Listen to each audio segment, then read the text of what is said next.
Welcome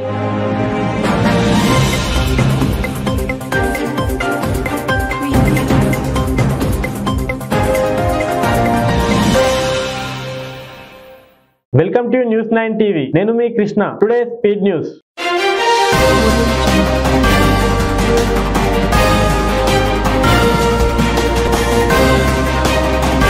మాల్దీవుల ప్రభుత్వ నిర్వాహకం ఓ బాలుడి ప్రాణాలని బలిగొంది. అక్కడి మీడియా కథనం ప్రకారం తీవ్ర అస్వస్థతకు గురైన 14 ఏళ్ల బాలుడిని భారత్ కు చెందిన డోర్నియర్ విమానంలో తరలించేందుకు అక్కడి ప్రభుత్వ వర్గాల నుంచి సమయానికి అనుమతి రాలేదు.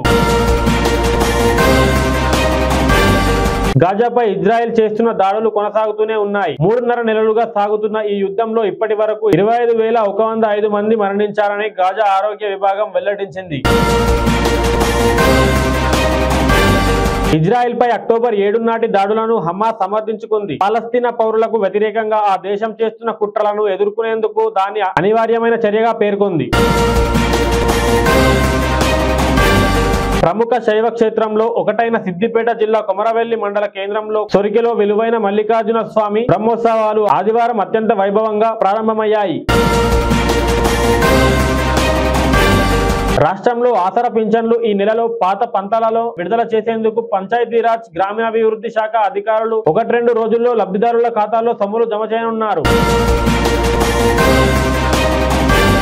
ఇంతటితో స్పీడ్ న్యూస్ సమాప్తం. చూస్తూనే ఉండండి న్యూస్ 9 టీవీ.